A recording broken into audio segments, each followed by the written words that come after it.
Now, statistically, you're going to lose between 24 and 32 years of your life if you have alcohol use disorder compared to the rest of the average population. So the average man lives between the ages of 47 and 53, the average woman between 53 and 58. Some people will die sooner, some people will die later, but that's the sweet spot in alcohol use disorder.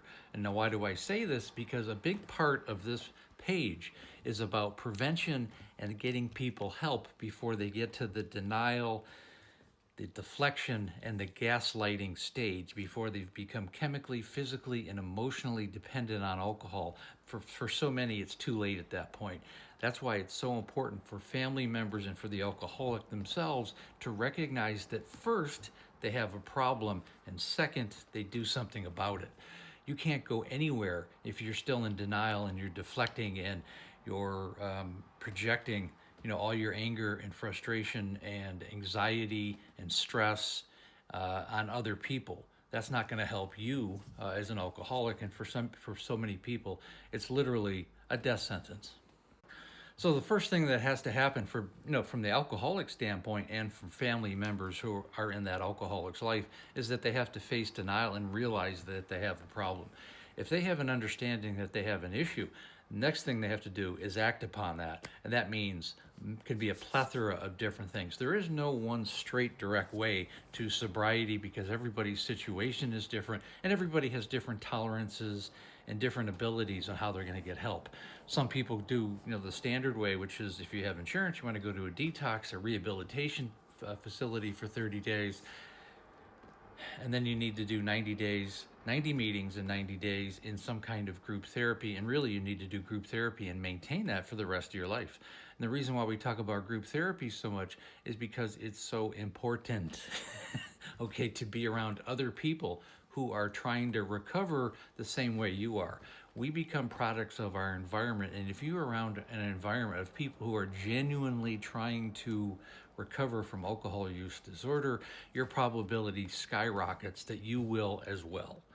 This is one activity that you need to do. These are, definitely activities. Now, for people who, it's a little bit harder case, they want to go about it slowly. Maybe they can join part of it. Now, let's take AA, for example. This is the poster child. Okay, well, some people just like to go to the meetings. Some people like to participate. Some people don't want to do the 12 steps, or maybe they want to do part of the 12 steps.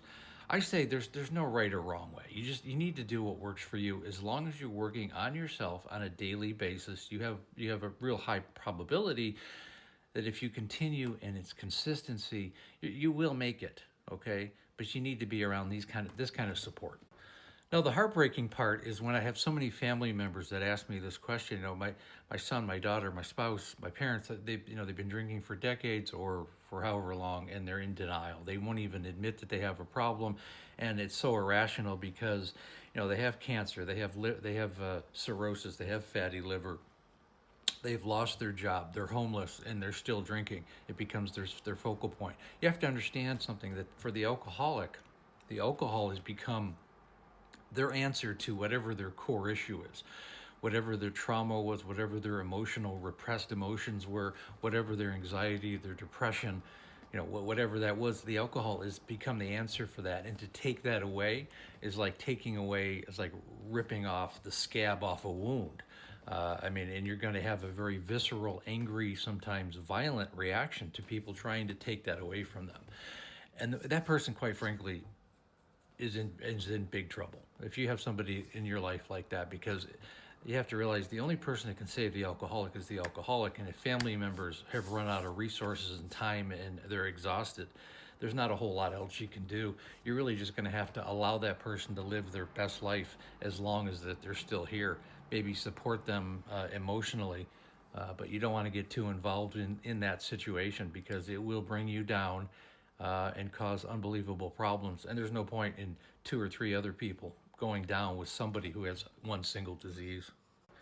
And as cold and as matter of fact as that sounds, it's not as easy as we talk about it, because if you have a son or a daughter and they're in the grips of this, it's a tough situation for families. My heart always goes out to that, but there's always a chance. You can never say, no, there's not going to be a chance.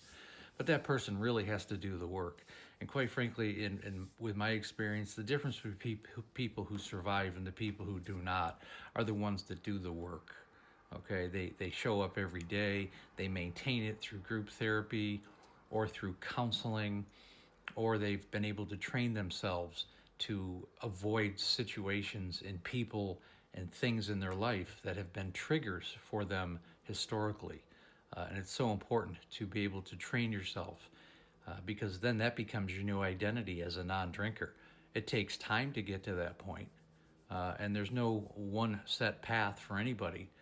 But to be able to focus on your sobriety and make that 100% your responsibility and your focus and your goal, then you have a high probability of being able to put this disease on the back burner. You're able to control it to some degree, and you're able to live your life like the rest of us. And I hope these thoughts have, really brought it together and helped people, as do, many of my videos on this page. It's really all about educating and getting through this disease. And again, I have a complete coaching program. It's called There's an Alcoholic in the Family. Link is in the bio.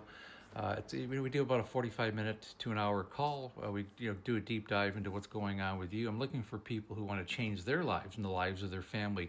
One-on-one counseling is absolutely essential to have an accountability and a life coach to get through this. It's important for the family as well as the alcoholic.